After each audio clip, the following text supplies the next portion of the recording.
ఇంకా గతంలో ఉన్న వాళ్ళు చూసినారు, మీరు ఒకటే ఇంతమందికి ఎంత డెవలప్ అయింది, ఇప్పుడు ఏం డెవలప్ అయింది అనేది మీరు గ్రామ ప్రజలు తెలుసుకోవాల్సిందిగా నేను కోరుకోవడం జరుగుతుంది.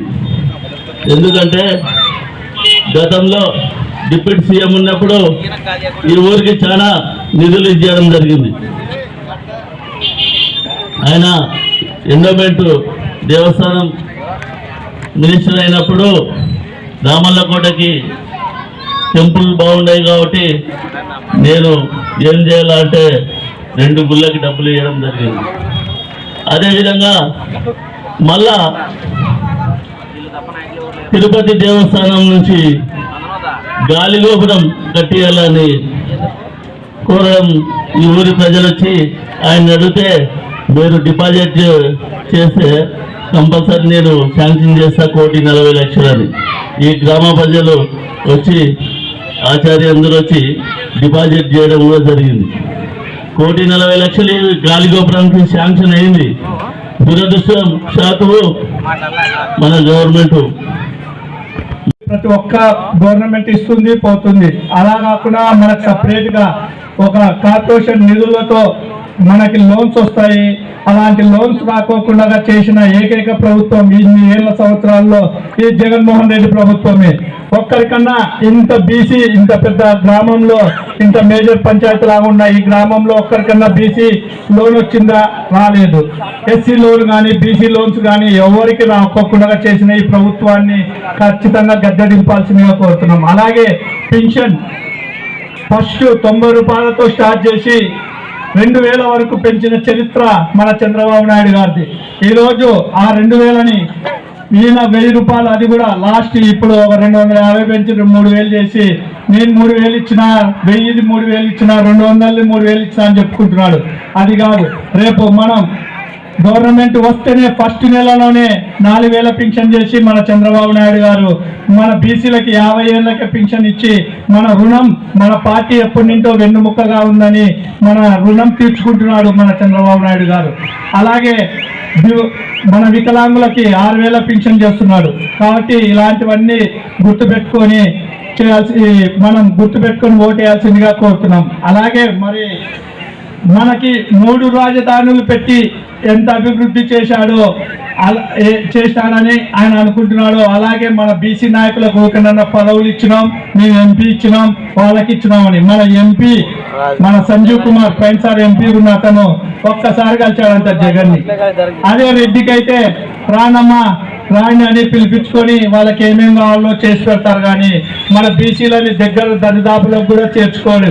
కాబట్టి బీసీలకి అత్యుత్తమ స్థానం ఇచ్చి పక్కన కూర్చోబెట్టుకొని వాళ్ళ బాగోగులు కావాలనుకున్న వాళ్ళకి ఓట్లేసి ఈ రామల్లకోటలో బీసీ జనాలు ఉన్న వాళ్ళ ఐక్యంగా ఓటేయాల్సిందిగా కోరుతూ నేను సెలవు తీసుకుంటున్నాను. జై హో బీసీ సభ అధ్యక్షులైనటువంటి సుబ్బరాయుడు గారికి, వేదికను అలంకరించినటువంటి తెలుగుదేశం నాయకులకు, మిత్రులకు, ఇక్కడికి వచ్చినటువంటి రామల్లకోట ప్రజలకు, ఇతర గ్రామాల నుంచి వచ్చినటువంటి సోదరులందరికీ కూడా నా యొక్క నమస్కారం. ఈరోజు జై హో బీసీ అనేటువంటి కార్యక్రమం ప్రతి ఒక్కరూ తెలుసుకోవాల్సిన అవసరం ఎంతైనా ఉంది. 1983లో కీర్తిశేషులు స్వర్గీయులు పెద్దలు నందమూరి తారక రామారావు గారు పార్టీని స్థాపించి మనల్ని తెలుగింటి ఆడపడుచులను గుర్తించి, తెలుగు తమ్ముళ్లను గుర్తించి బీసీ బడుగు బలహీన వర్గాల వారికి అందరికి కూడా చేయూతనిస్తూ అనేకమైనటువంటి పదవులు ఏర్పాటు చేస్తూ, మండలాలను ఏర్పాటు చేస్తూ మనల్ని అవేర్నెస్ చేస్తూ మన తెలివిని పెంచినటువంటి వ్యక్తి. ఆ వ్యక్తికి అనుగుణంగా, ఆయన యొక్క ఆశయాలకు అనుగుణంగా ఈరోజు చంద్రబాబు నాయుడు గారు మనల్ని అదే ఆదరణతో చూస్తూ ఉన్నాడు. ముఖ్యంగా ఈరోజు చంద్రబాబు నాయుడు గారు 2 రాష్ట్రాలు విడిపోయిన తర్వాత మనకు సీఎంగా రావడం జరిగింది.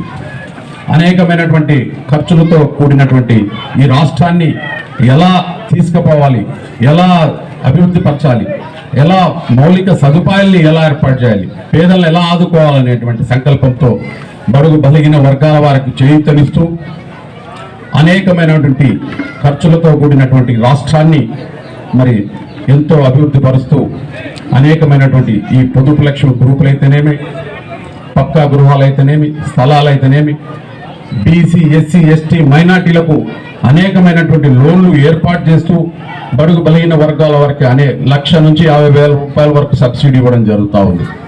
అవన్నీ కూడా మనం అందరం కూడా ఆశీర్వదించాం, తీసుకున్నాం. రైతులకు మరి ట్రాక్టర్లు ఇవ్వడం జరిగింది. బిందు సేద్యం, మరి డ్రిప్ ఇరిగేషన్, ఈ నీరు చుట్టూ కార్యక్రమాన్ని ఏర్పాటు చేసి గ్రౌండ్ వాటర్స్ లెవెల్స్ పెంచి మనకు ఎక్కడ బోర్ వేస్తే నీరు నిల్వ వచ్చేటట్టుగా ఆశీర్వదించినటువంటి వ్యక్తి. అలాంటి వ్యక్తికి మనం ఈరోజు అధికారంలోకి తీసుకురావాల్సిన అవసరం ఎంతైనా ఉంది. మనమందరం కూడా గమనించాలి. ఈరోజు చంద్రబాబు నాయుడు గారిని పరిపాలనలో ఉంటే వర్షాలు పడవు అనేటువంటి నినాదాలతో జగన్మోహన్ రెడ్డి గారు ఆరోపణలు చేశారు.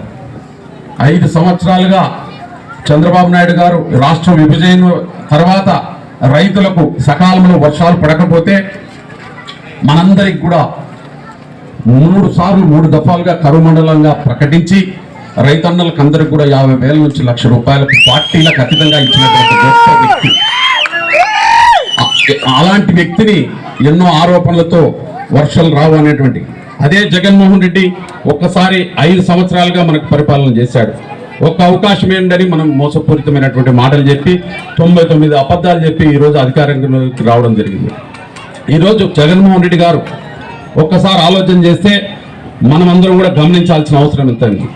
ఈరోజు ఆయన ప్రమాణ స్వీకారం చేసే రోజు చూడండి, విపరీతమ గాళ్ళు, వర్షాలు, స్టేజ్ కుప్పకూలిపోయింది. 2 ఏళ్ళు కరోనా రావడం జరిగింది. 2 ఏళ్ళు వర్షాలు రాకపోయింది. అంటే రాష్ట్రం ఎంత దయనీయమైన పరిస్థితుల్లో ఉందో ఒక్కసారి ఆలోచన చేయండి. ఎలాంటి కంపెనీలు రావు, ఆలోచన శక్తి లేదు, సలహాదారులు లేరు. ఇలాంటి పరిపాలన, ఎలాంటి అసెంబ్లీలో ఎలాంటి దుర్భాషలు ఆడుతున్నారో మీరందరూ కూడా గమనించాల్సిన అవసరం ఎంతైనా ఉంది.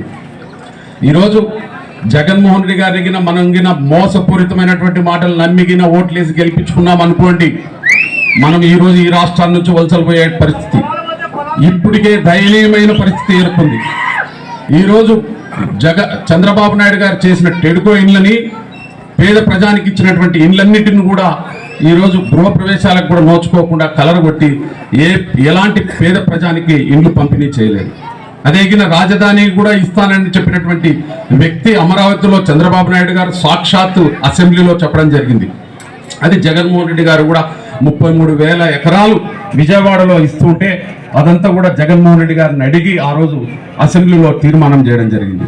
వాటన్నిటిని తుంగలదొక్కి ఈరోజు జగన్మోహన్ రెడ్డి గారు ఏం చేస్తున్నారు?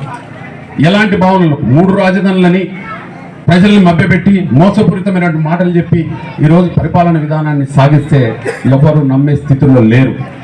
ఈరోజు ప్రజలందరూ కూడా గమనిస్తూ ఉన్నారు.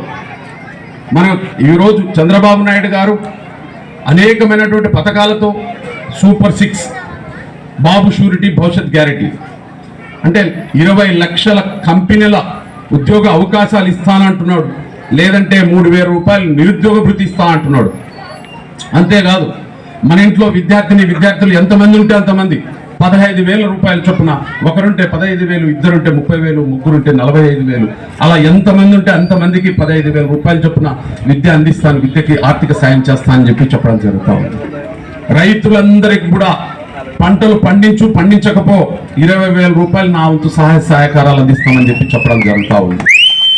అదే కాదు 3 గ్యాస్ సిలిండర్లు ప్రతి ఇంటికి మహిళలు కట్టెల పొయ్యితో ఇబ్బంది పడుతున్నారనేటువంటి ఈ రేట్లు, అధిక రేట్లు, గ్యాస్ రేట్లు పెరుగుతుందనేటువంటి సంకల్పంతో ఆయన ఈరోజు ప్రతి కుటుంబానికి 3 సిలిండర్లు ఇవ్వడం జరుగుతూ ఉంది. అదేవిధంగా ఆడపడుచులు ఉన్నటువంటి ప్రతి 40 సంవత్సరాలు ఉన్నటువంటి 50 సంవత్సరాల లోపల ఉన్నటువంటి వారందరికీ కూడా 18,000 రూపాయలు ఇవ్వడం జరుగుతూ ఉంది. అంతేకాదు దాదాపుగా ఈరోజు ఎక్కడైనా కానీ మన పెళ్లికి కానీ శుభకార్యాలకు కానీ అలాంటి కార్యక్రమాలకి పోవాలంటే ఉచితంగా బస్సును ఏర్పాటు చేసి మహిళలకు ఫ్రీ బస్సుగా ఏర్పాటు చేయడం జరిగింది. ఇవన్నీ కూడా దృష్టిలో పెట్టుకోవాలి. ముసలి వాళ్ళకు వృద్ధాప్య పింఛన్ 4,000 రూపాయలు చేస్తానంటున్నాడు. కుంటి గుడ్డి మూగకు వీళ్ళందరికీ కూడా 6,000 రూపాయలు చేస్తా అంటున్నాడు. అంటే వీటన్నిటిని కూడా దృష్టిలో పెట్టుకోవాలి, పరిగణలోకి తీసుకోవాలి. జగన్మోహన్ రెడ్డి పరిపాలన ఎలా ఉంది, చంద్రబాబు నాయుడు గారి పరిపాలన ఎలా ఉంది? మీరు ఏదైతే నమ్మకంతో కె కృష్ణమూర్తి గారిని గెలిపించుకున్నారో ఆ నమ్మకాన్ని వమ్ము చేయకుండా కె శ్యాంబాబు గారు ఇన్ఛార్జిగా ఉండి మన మండలానికి అనేకమైనటువంటి అభివృద్ధి పథకాలను ప్రతి గ్రామాల్లో ఏవైతే కె కృష్ణమూర్తి గారి ఆశయాలకు అనుగుణంగా మరి కె శ్యాంబాబు గారు మనకు పనిచేసి చూపించారు. ఈరోజు ఈ రామలకోట గ్రామంలో ఎండోమెంట్ మినిస్టర్గా ఉన్నప్పుడు డ్రైనేజీలు కానీ గుడి డెవలప్మెంట్ కానీ అనేకమైనటువంటి మౌలిక సదుపాయాలను అందించినటువంటి వ్యక్తి. ఈరోజు మండల్ హెడ్ క్వార్టర్ వెల్దుర్తిలో దాదాపుగా BC residential school Jyotirao Phule ఈరోజు ఆయన పట్టుబట్టి కె కృష్ణమూర్తి గారితో మాట్లాడి సంబంధిత అధికారులతో మాట్లాడి ఆ యొక్క స్కూల్ని తీసుకొని వచ్చినటువంటి ఘనత శ్యాంబాబు గారిది.